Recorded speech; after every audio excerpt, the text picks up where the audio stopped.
So a client came in to me the other day, a woman, and she said, I've got a question for you, David. You know, we're working on this whole thing with my relationship and trying to enhance my ability to set boundaries and do all these wonderful things. And I was out with some girlfriends of mine last night, and I realized for the fourth time that I met with all of them in a row is that all we ever discuss is drama.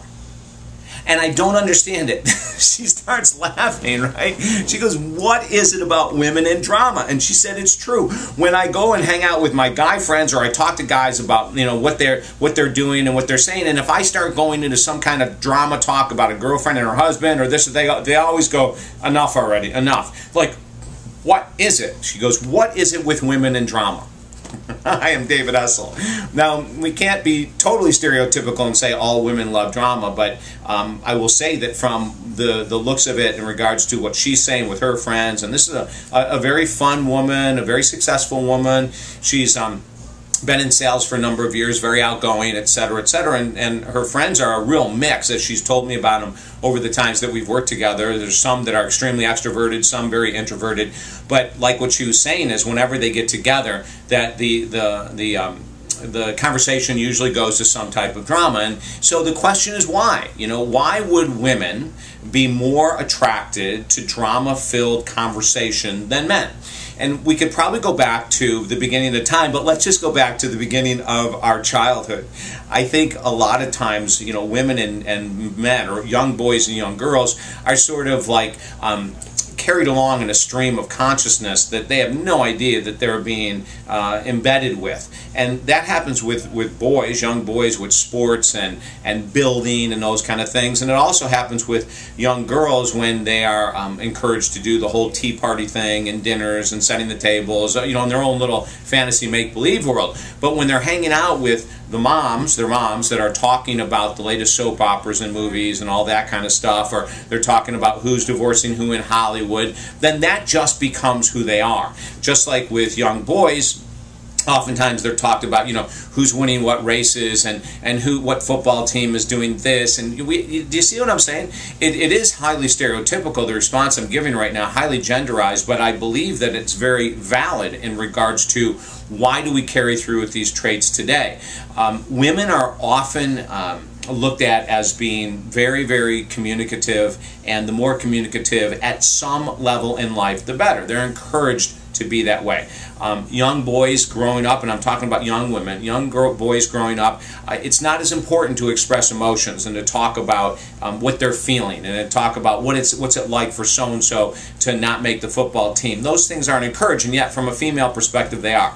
And all of this is leading to one major event in life, and that is this, is that women are often respected for the amount they know that's going on in life with the people around them.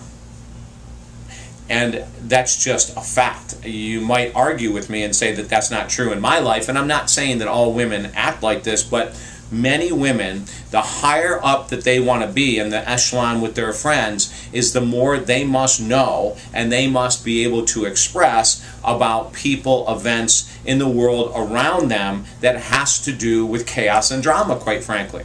Now, how do I know this is true? Well, if we look at soap operas as a great example, if we look at reality shows that have to do with dating or raising 8 children by themselves or whatever all the different reality shows are, if we look at the percentage of viewers who are women versus the percentage of viewers the men, that pretty much gives us a solid answer right there. Within all these different venues of the television media, what we have is nothing but chaos and drama happening. If you look at even like shows like The Biggest Loser and those type of things, there's a lot of drama. And so many times women have associated that success in life with being related to the amount of drama and chaos someone's willing to go through and how much someone is willing to talk about it.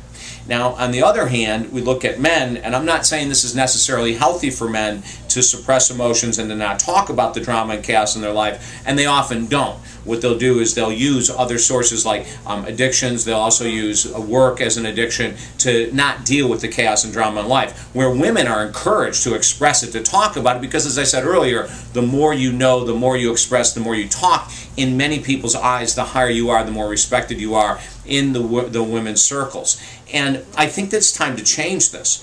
one of the things, you know, whenever I'm going out with friends or a female friend and they want to go see a movie, is I don't go to any of the quote-unquote chick flicks. I don't go to drama-induced movies when I say drama, I don't mean dramas in general, I mean chick flick dramas where that there's, you know, cheating and lying and backstabbing and gossiping and all that kind of stuff. And people go, oh, come on, lighten up, it's just a movie. And I'll say, you know, that's the type of thing that people thrive on. And so what it's doing is that it's reinforcing the stereotype that that's what a woman should be. A woman should be a know-it-all. A woman should be a backstabber. A woman should be a gossiper. Because many of those people in those movies happen to have very high rankings in that movie.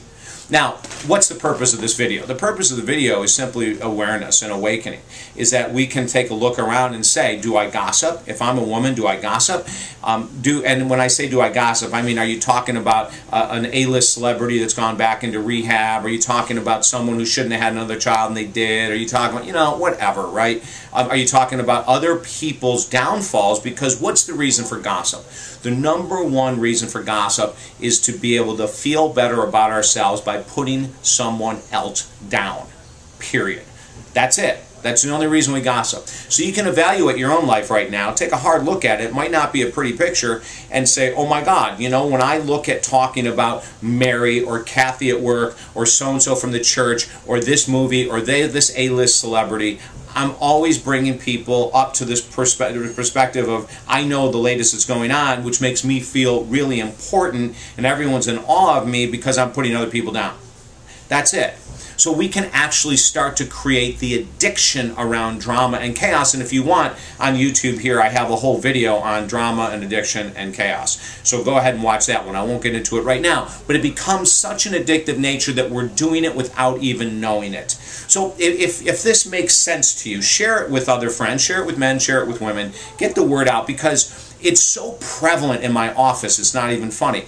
And you know, someone asked me the other day when I was talking about this topic, and they said, well, don't you think that it's really prevalent with all your clients because they all need a lot of help? And I started laughing and said, you know, no, a lot of my clients actually come in because they just want to have the best life possible. Life is great right now, but they want it to be so much better. So not everyone that comes into my office to work with me is like trying to recover from a devastating divorce or the death of a loved one or the loss of a job, although I work in that arena too, absolutely. Many people that I'm talking about right now that see themselves thriving on drama and chaos and soap operas and reality shows and these movies that constantly reinforce the stereotype are doing quite well. They want to do better, and now they're starting to see through this inner work that their life is more chaotic and drama-filled and gossip-filled than they could ever believe.